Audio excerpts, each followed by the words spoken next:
बिस्मिल्लाहिर्रहमानिर्रहीम। Solution of triangles. यहाँ पर हम देखेंगे कि ट्रायंगल्स क्या हैं, उन्हें कैसे सॉल्व किया जाता है और उनको सॉल्व करने के लिए कौन कौन से फार्मूलाज हम यूज करेंगे। ट्रायंगल्स मुख्तलिफ तरह की हो सकती हैं। देखें, आपने मुख्तलिफ तरह की ट्रायंगल्स की शेप्स देखी होंगी। जैसे ये भी एक ट्रायंगल है, this one is also a triangle. इस तरह की मुख्तलिफ शेप्स आपने देखी होंगी ट्रायंगल्स की। ट्रायंगल क्या होती है? A closed figure consisting of three sides. एक ऐसी क्लोज यानी बंद शक्ल जिसकी तीन साइड्स होती हैं। यहाँ पर आप देखें, हर ट्रायंगल की हमारे पास क्या है? थ्री साइड्स हैं। अगर इस साइड को मैं कह दूं साइड ए, इस साइड को कह दूं साइड बी और ये साइड सी, तो ये वाला एंगल साइड सी के साथ जो होगा वो हमारे पास गैमा होगा। साइड ए के साथ जो एंगल बनेगा कोरिस्पॉन्डिंग अल्फा, और बी के जो कोरिस्पॉन्डिंग बनेगा वो हमारे पास क्या हो जाएगा? एंगल बीटा हो जाएगा। तो यहाँ पर देखें कि एक ट्रायंगल में आपके पास थ्री साइड्स आ रही हैं, थ्री साइड्स ए बी और सी। ये आपके पास थ्री साइड्स हैं और एंगल्स कौन से हैं? थ्री ही एंगल्स हैं, alpha beta and gamma. It means एक ट्रायंगल के टोटल एलिमेंट्स हमारे पास कितने हो गए? Six. Three sides, one two three, यानी ए बी और सी थ्री साइड्स हैं। एंगल्स कितने हैं? Three, alpha beta and gamma. तो इट मींस टोटल एलिमेंट्स किसी भी ट्रायंगल के कितने हो गए? Six, three sides and three angles. तो टोटल एलिमेंट्स हमारे पास कितने हो जाते हैं? किसी भी ट्रायंगल के सिक्स हो जाते हैं।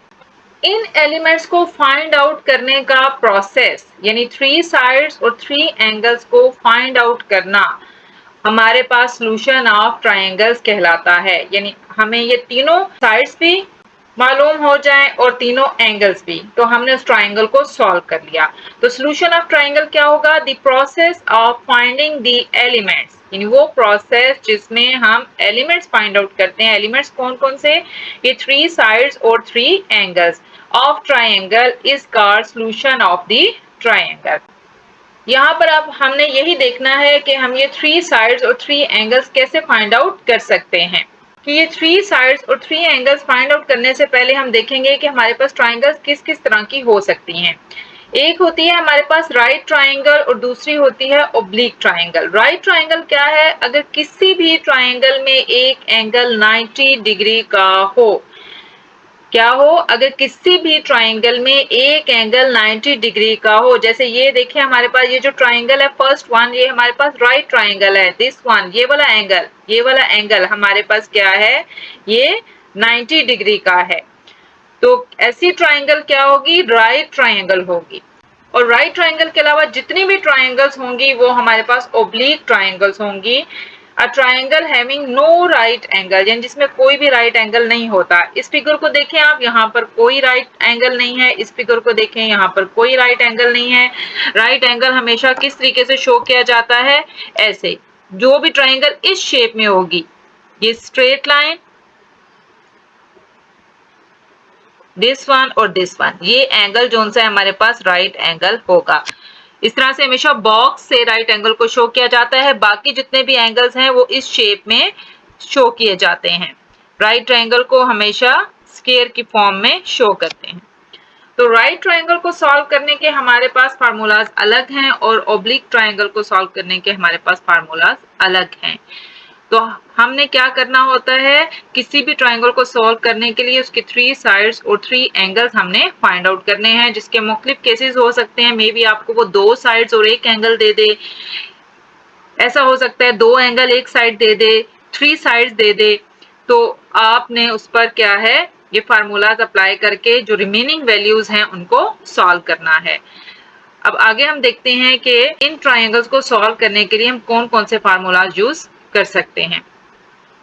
अब यहाँ पर देखें, जो फार्मूलाज हम अप्लाई करेंगे, ये वाले फार्मूलाज राइट एंगल ट्रायंगल के लिए हैं और ये जो सारे फार्मूलाज हैं वो उन ट्रायंगल्स के लिए हैं जिनमें कोई भी एंगल 90 का नहीं होता। जैसा कि पहले बताया गया है कि या तो given triangle right angle triangle होगी या राइट एंगल नहीं होगी। जो राइट एंगल नहीं होती हम उसको ओब्लिक ट्रायंगल कहते हैं। राइट एंगल का मतलब होता है ऐसी ट्रायंगल जिसमें एक एंगल आपका 90 डिग्री का हो। एक एंगल आपका क्या हो? 90 डिग्री का हो। ये देखें यहाँ पर आपका ये जो एंगल है ये हमारे पास 90 का बन रहा है।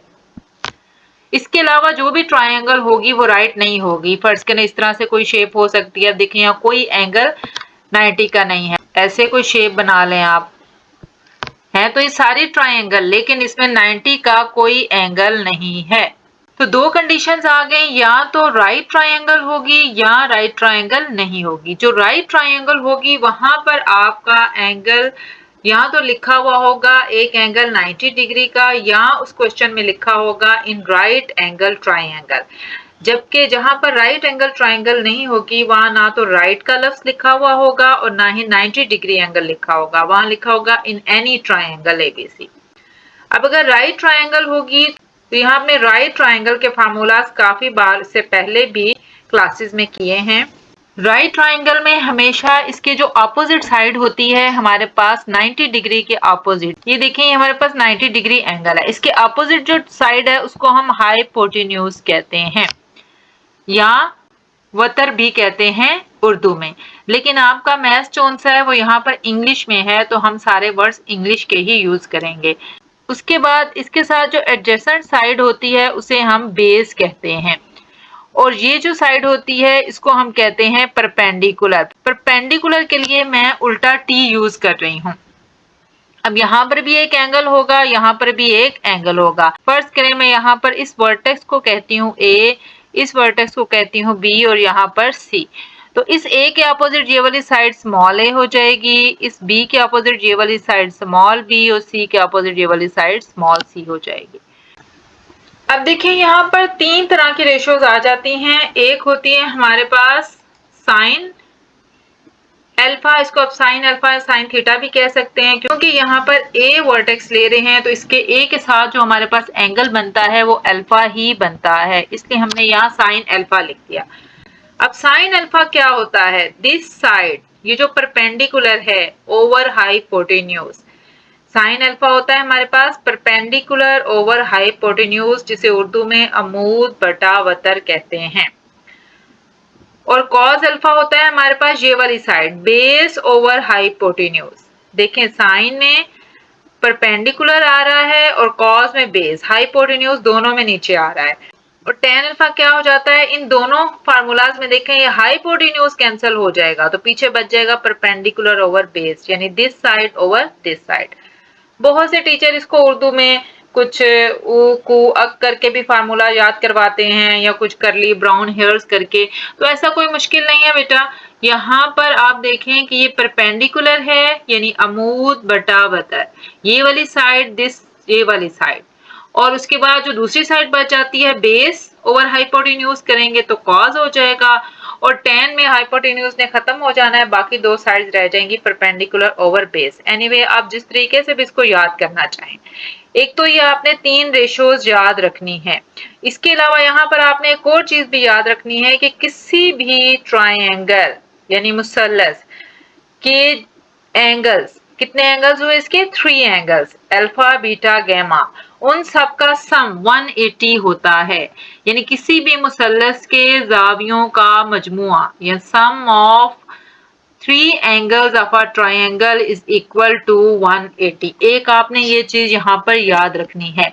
मतलब एक एंगल हमारे पास अगर अल्फा है, दूसरा क्या है? बीटा है, और तीसरा क्या है? गैमा है, तो ये हमारे पास किसके इक्वल आता है? 180 के इक्वल आता है।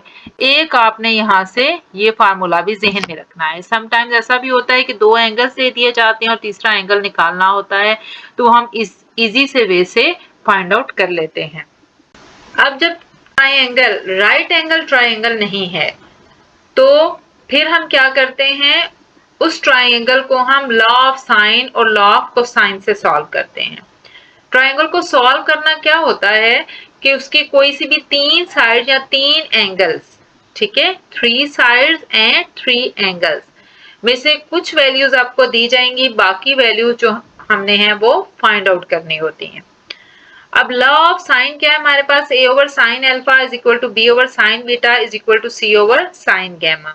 एंड लॉ ऑफ कोसाइंस क्या है, a square is equal to b square plus c square minus 2bc cos alpha, b square is equal to a square plus c square minus 2ac cos beta और c square is equal to a square plus b square minus 2ab cos gamma. अब question ये arise होता है कि law of sine कब use होगा और law of cosine कब यूज होगा। और एक और क्वेश्चन भी अक्सर स्टूडेंट्स करते हैं कि यहाँ पर तो लॉ ऑफ कोसाइन 3 है और लॉ ऑफ साइन 1 है और हम इसको हाफ करके भी यूज करते हैं, मतलब समटाइम ये वाला पोर्शन नहीं लगाते, समटाइम ये वाला, तो इसको भी मैं यहाँ पर एक्सप्लेन करती हूँ। सबसे पहले देखते हैं लॉ ऑफ साइन कब लगेगा। अब वैसे तो इसकी कंडीशन दी होती है कि जब आपको एक साइड और दो एंगल्स दिए जाएं या दो साइड्स और एक एंगल दिया जाए, लेकिन ये चीज थोड़ी सी स्टूडेंट्स को कंफ्यूज कर देती है। तो आपने सिंपल दोनों लॉज को अप्लाई करते हुए क्या देखना है, आपको 4 वैल्यूज दी जाएंगी जिसमें से 3 गिवन होंगी और एक फाइंड आउट करनी होगी।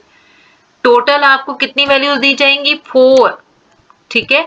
उसमें से कोई सी भी दो साइड्स भी हो सकती हैं, दो एंगल्स भी हो सकते हैं, 3 साइड्स भी हो सकती हैं, एक एंगल भी हो सकता है, दो एंगल्स भी हो सकते हैं और एक साइड भी हो सकती है, कोई भी ऑप्शन हो सकती है। बस सिंपल आपने जहन में रखना है कि आपको कोई सी भी 4 वैल्यूज दी जाएंगी जिसमें से 3 गिवन होंगी। गिवन कितनी होंगी आपके पास, 3, और एक जोन सी है वो आपने उसमें से फाइंड आउट करनी है। अब आपने क्या करना है, आपने देखना है कि अगर वो 4 वैल्यूज में 2 साइड्स और प्लस 2 एंगल्स हैं, ये चीज आपको बुक्स में नहीं मिलेगी। बुक्स में जो ऑप्शंस हैं वो चेंज है, वो मैं इसलिए नहीं करवा रही कि स्टूडेंट्स थोड़े से कंफ्यूज हो जाते हैं। अब उन 4 वैल्यूज में अगर 2 साइड्स और 2 एंगल्स हैं तो आपने क्या करना है, उस पे लॉ ऑफ साइन लगा देना है। अननोन वैल्यू आपको खुद ही फाइंड आउट हो जाएगी। और अगर उन 4 वैल्यूज में 3 साइड्स हैं, कितनी साइड्स हैं, 3 साइड्स हैं और प्लस 1 एंगल है, टोटल 4। अब इसमें से अननोन कोई भी हो सकती है, जो आपने मालूम करनी है वो कोई भी हो सकती है, यानी जो मालूम करनी है वो वैल्यू भी और जो गिवन है वो भी, टोटल मिला के 4 बनेंगी। उसमें से अगर 3 साइड्स और 1 एंगल होगा तो हम क्या लगा देंगे, लॉ ऑफ कोसाइन लगा देंगे। और अगर गिवन 4 वैल्यूज में 2 साइड्स और 2 एंगल्स होंगी तो हम लॉ ऑफ साइन लगा देंगे। और अगर वहां पर कोई एंगल 90 डिग्री का लिखा होगा या राइट एंगल ट्राइंगल का लफ्ज यूज होगा तो फिर हम ये वाले सारे फार्मूले लगा देंगे, sine alpha, cos alpha, tan alpha या सम ऑफ ये 3 angles is equal to 180 degree.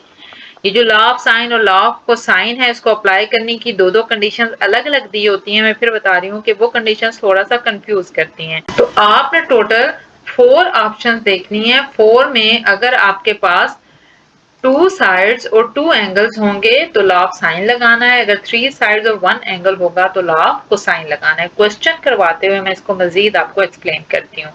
अब ये जो फार्मूला है ये आपने ऐसे ही याद करना है, लेकिन स्टूडेंट्स अक्सर कहते हैं कि ये इतना हाफ फार्मूला क्यों अप्लाई हुआ। एक्चुअली में ये फार्मूला ऐसे होता है, a over sine alpha is equal to b over sine beta, या b over sine beta is equal to c over sine gamma, या c over sine gamma is equal to a over sine alpha. ये देखिए 3 formulas ही बन गए। आप इनको combine करेंगे तो यही वाला फार्मूला बन जाता है। देखें a over sine alpha is equal to b over sine beta, ये लिखा हुआ है a over sine alpha is equal to b over sine beta. फिर उसके बाद देखें b over sine beta is equal to c over sine gamma है, तो ये b over sine beta is equal to c over sine gamma और फिर c और a एक दूसरे के इक्वल आ गए। तो तीनों एक्चुअली में एक दूसरे के इक्वल हैं। तो इस फार्मूले को ऐसे याद करना आसान है बजाय इसके कि हम इस फॉर्म में 3 वेज में अलग अलग हम इसको याद करें। लेकिन जब हम इसको अप्लाई करते हैं तो हम कोई से भी 2 रेशोज उठा लेते हैं। फर्स्ट करो ये अगर दिया जा रहा है तो हम इसको उठा लेंगे, नहीं तो अगर फर्स्ट और लास्ट दिया जा रहा है तो हम फर्स्ट और लास्ट को उठा लेंगे। तो इस तरीके से हम इसको फॉलो करते हैं। बस आपने सिर्फ इतना याद रखना है कि a over sine alpha is equal to b over sine beta is equal to c over sine gamma. ये इस वे में आपने इसको याद नहीं करना। मजीद क्वेश्चंस पे आपको ये सारे फार्मूलाज क्लियर हो जाएंगे।